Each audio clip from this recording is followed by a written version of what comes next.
Hi, hello. Welcome to another episode of Isaiah's Newsstand. It's your host, Isaiah Edwards. The date is March 24th, 2023. Hopefully this episode finds you well, in good spirits, high hopes. That's what I say. That's what I usually say. I know I sometimes mix it up. But hopefully you're doing well. As for me, I'm doing pretty good. I decided that I was going to take this Friday for myself. I was going to take it back. So, yeah, it's been nice. I got to handle a little bit of stuff I was going to try to handle Saturday. So, I got to get ahead of some things. So, that feels good, right? Feel very productive. And I said, hey, I'm going to do my podcast early too. Why not? Let's just have at it. So nothing else to report, so we can just get into the news. Yeah, let's do that.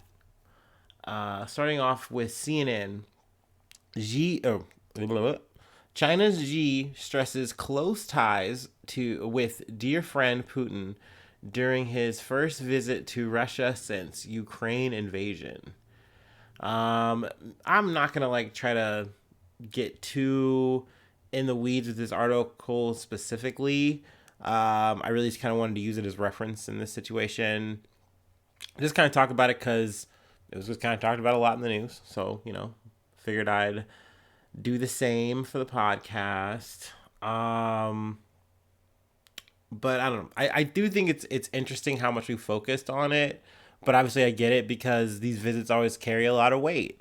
I've said it before though, like ever since 2020, it's weird to me to see diplomats go out on these visits at all because I'm like, why would you risk getting sick? Like it's just so gross to get sick, man. Like even if we've beaten COVID, even if you thought COVID wasn't a thing, just getting sick in general sucks. And the more you travel, the yuckier this gets. So like you could just Zoom call me. Like these guys have the best technologies in the world. So whenever we do these little meetup situations and make kerfuffles about it, I get it because there's a certain kind of symbolism when you see people shaking hands and standing together awkwardly, all that. But there was a lot of talk about, what were they going to talk about? Um, is China really, here to play peacemaker, or are they just really, just buddying it up with their allies? And of course, there's a lot of talk of the whole, are they going to send lethal aid, or is that something they're going to hash out? All this kind of shit. I will say one of the funnier things that landed on my timeline, like news wise, gosh, it was a picture of like a bunch of KFC orders, and I guess at some point during G's, I think it was a 3 day visit. Um, I guess they had gotten all the KFC they could, which is apparently, because we covered it a little bit. A lot of the chains, the food chains, the name brand ones have gone and been replaced, but these were like KFC bags, and everyone was like, "Oh shit, what are these?" So I thought that was cute. I thought it was a little funny. Um, but yeah, I mean, I know other powers are making this like a kerfuffle, like, hey, it's no coincidence that they got this going on right after the ICC has called for an arrest on Putin. I think Blinken said that. Yeah. Top U.S. diplomat Anthony Blinken said the visit showed China's intent to provide diplomatic cover for alleged Russian atrocities in Ukraine. That President Xi is traveling to Russia days after the International Criminal Court issued an arrest warrant for President Putin suggests that China feels no responsibility to hold the Kremlin accountable for the atrocities committed in Ukraine. And instead of even condemning them, it would rather provide diplomatic cover for Russia to continue to commit those very crimes. So, that's something that Blinken had said at a news conference at the U.S. State Department on the release of the 2022 Human Rights Report. Um, I don't know. It's kind of a nothing burger to me. This whole thing is kind of a bit of a snoozer. But I know there were some other meetings that also took place here that I want to get to as well. Over the week. But we do have some more Ukraine news from the Associated Press. Ukraine. Russia hits apartments and dorm, killing civilians. I believe 9 people were killed and 25 people were injured, including, I think, like 2 children. There's been a lot of like drone activity, missile stuff that's gone on, I think, especially throughout the winter. We've covered a bit of the other front, which is, the Ukrainian line kind of like forming around Bakhmut, trying to like, hold that area down. Um, but yeah, not that it's much of a development, but I do want to try to cover these kind of things when they happen. Though I gotta say, like I said, they do happen a lot, and I don't know.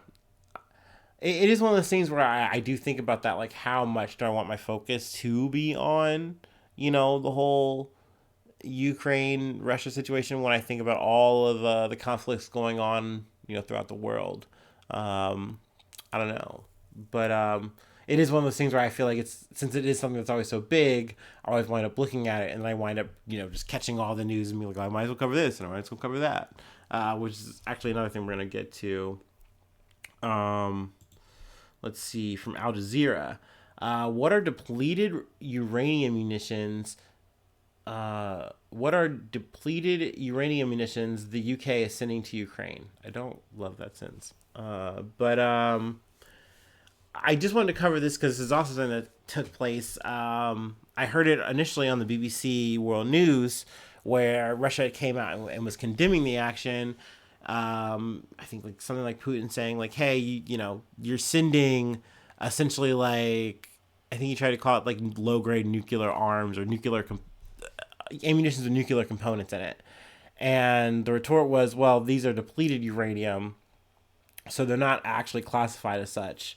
Um, yeah, respond accordingly, given that the collective West is starting to use weapons with a nuclear component. But it's described as just low grade. But to me, that gives me a little sickly feeling because I'm like, there's just no way that's good for the environment. Um, so I mean, and I don't think about it in terms of like, oh, this is like an atrocity of war, like da da da da. Like they're not treating the other side like people. I'm saying though, like these shells, these munitions are going to be spent on in Ukraine. Like they're going to be used in this land, and so the idea of the low grade uranium being left just sounds bad. Doesn't sound good. That being said, apparently the way this bullet works and interacts, like once it's fired, it essentially becomes like a flying lava dart. So that did sound pretty cool. Not gonna lie, that sounded pretty fucking lethal. So I mean, I get the appeal, I guess, but it does seem like there is going to be at least a environmental cost. But I don't know. We've kind of seen time and time again that that really doesn't matter, and in times of war, it matters even less. Um, let's see. But to round out our stay in Ukraine, from NPR, Japan's prime minister arrives in Ukraine for talks with President Zelensky. Um, Prime Minister Fumio Kishida began a surprise visit to Ukraine early Tuesday, hours after President Xi Jinping arrived in neighboring Russia for a 3-day visit. The dueling summits come as the longtime rivals are in diplomatic offenses. So apparently, it was kind of akin to how Biden did his visit to Ukraine most recently, where he like took a surprise, little secret, not disclosed, uh, like train from Poland to Ukraine or to Kiev, and met up with President Zelensky, and they were kind of mums on the word on what was going on. Zelensky was like, "Oh, I know he's planning on coming, but I don't know when." And it's like, "Ah, he's here! Wow, surprise!" But apparently, Kishida is the last G7 like chair leader guy to show up. So I guess that was also why it was kind of a big deal. Also, he went to I think before this trip, it was hours before this, he had just visited Prime Minister Narendra Narendra Narendra Modi. I'm trying. Narendra Modi in New Delhi, and a week after a breakthrough summit with South Korean President Yoon Suk Yeol. So he has been very busy doing the diplomatic stuff. Also, I learned something a little bit in this article. Due to limitations of Japan's pacifist constitution, his trip was arranged secretly. Kishida is Japan's first post war leader to enter a war zone. Um, Also, I don't know if I have it readily highlighted. But, oh, here it is. Due to its pacifist principles, Japan's support for Ukraine has also been limited to non combative military equipment, such as helmets, bulletproof vests, and drones, and humanitarian supplies, including generators. But Japan has contributed more than $7 billion to Ukraine and accepted more than 2,000 displaced Ukrainians and helped them with housing assistance and support for jobs and education, which is a rare move for the country known for its strict immigration policy. So there you go. Keeping it international, but also it's American related. From CNN, American citizen held hostage for 6 years in West Africa has been freed. Uh, do, do, do, do, do, do, do, do, do. Jeff Woodke, sorry. I'm trying to get my name and my notes together here. He was held hostage in Niger, and he has been released after 6 years, which is a crazy amount of time to think, especially when you come in with the idea of like, hey, you're an American aid worker and you're just trying to do some good. Now, granted, I'm completely cold to this story as of this week. Like, I just learned about this guy. Like, hey, if I find out there's more to it, obviously I would love to talk about it and record it. I always do. But I just, hearing this story, I was like, oh my God, like, this is the kind of shit is like why I just don't travel, one, and then two, why I don't do I don't do too much I don't do too many nice things. Okay, let me just be real here. Because you know what they say, no good deed goes unpunished. Okay, so I like to stay in my little backyard, in my little home in Ohio. It's my little shire. Okay, and I'm just chilling. All right, I don't want no problems. That being said, it's just a crazy story to be held in captivity for 6 years. I had kind of perused like a quick story from his wife in like 2016, how she had to be very careful about how she talked about the story because she couldn't disclose too much information that she was getting about her husband and stuff like that. But she wanted to talk about him, and and she also couldn't she couldn't fundraise any money or whatever like that because obviously there's the long-standing policy from America that we don't negotiate with terrorists.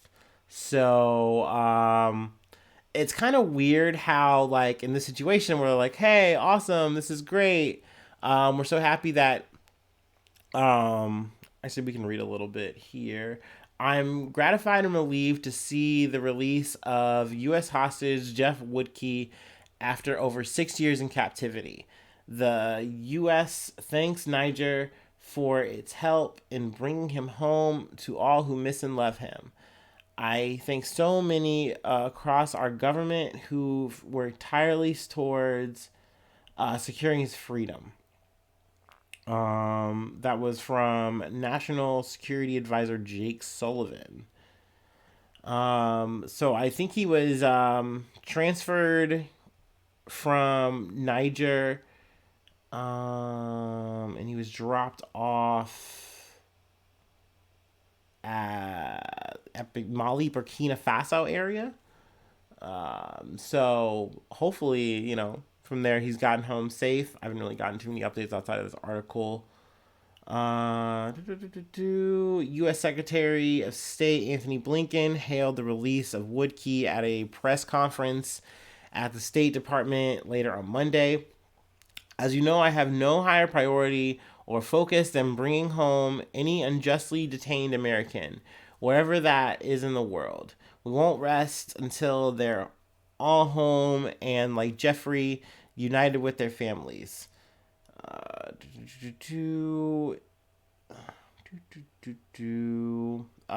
it's also said that Blinken visited Niger earlier this month. Also, Blinken announced that there was $150 million humanitarian aid that was going to be sent to the region. It will help provide life-saving support to refugees, asylum seekers, and others impacted by food conflict and food insecurity in the region. That being said, though, in the article, they go out of their way to stress that the U.S. did not pay any ransom to terrorists in order to get Woodke released. There was no direct negotiation here between the U.S. government and terrorist organizations. It is worth making that clear. Certainly, we did not pay a ransom, a concession to a terrorist organization here. So that's listed a lot. I do think it's interesting that it's organized this way in the article. I don't really feel like that's editorialized. I feel like it's there to kind of show the point. That being said, I think it's good that we are giving aid. I think that's great. I also think it's good that an American got released. I think these are both super good things. Also, I think there's something I'm missing here. Oh, that's right. In addition to the release of Woodke, French journalist Olivier Dubois was abducted in 2021 in Mali. He was freed Monday, according to a tweet by French President Emmanuel Macron. Boo, tomato, tomato, fuck you, trash king. But Dubois was moved to Niger after his release. So there you go. There's two dubs there. Two good things. And then we're also going to end on another good note. Let me take my break.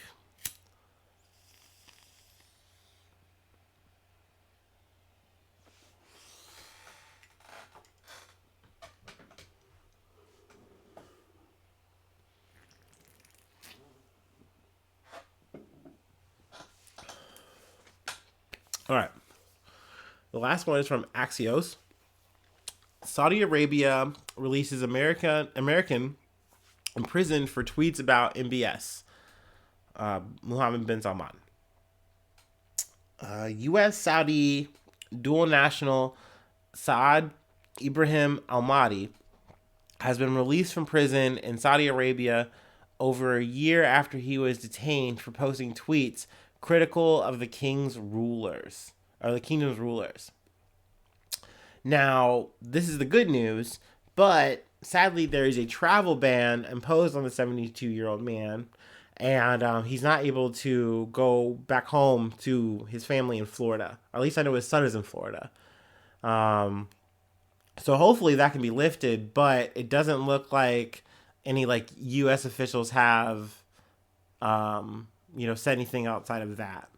Let's see. State Department spokesperson Vendant Patel welcomed Ahmadi's release during a briefing on Wednesday, but declined to comment on the travel ban, saying each country is going to have its own sovereign laws and each case is different. AKA, washing my hands on that.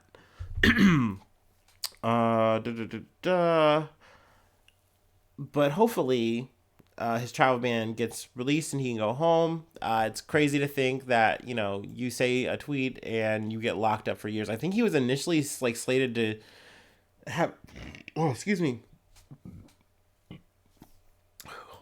Gosh. I think his sentence, it was an appeals court last month increased Almadi's sentence to 19 years per the BBC. That's crazy. That's a crazy long stretch of time. So at least he's, out of jail in I believe his home in Saudi Arabia, so that's good. But hopefully, like I said, you can get to Florida. Um, Florida, man. I myself wouldn't want to go to Florida, but hey, living in America, am I right? That's all I got. Thank you so much for tuning in. If you would like to help support the podcast, patreon.com plus Isaiah News, $5 a month makes you a newsie, and that gets you bonus access to my episodes. Yeah, I do one a week. And then also you get a hot link to the Discord, which is free. The Discord is free. You just got to hit me up for that, which we'll get to other free ways to hit me up. But that you can just get there, easy there. I'm trying to like build my little community up. I do little food posts, extra news stuff sometimes, things like that. Also, you become a newsie, which puts you on the newsie roll call. Top of the month, I do all the little shout outs. Also, you can plug a thing that you do or a news thing you'd like me to cover. Granted, you can do the news thing for free. I'm always hounding for news. If it's interesting, I will cover it. But you're definitely gonna get it in there. It's higher priority if you're a newsie for sure.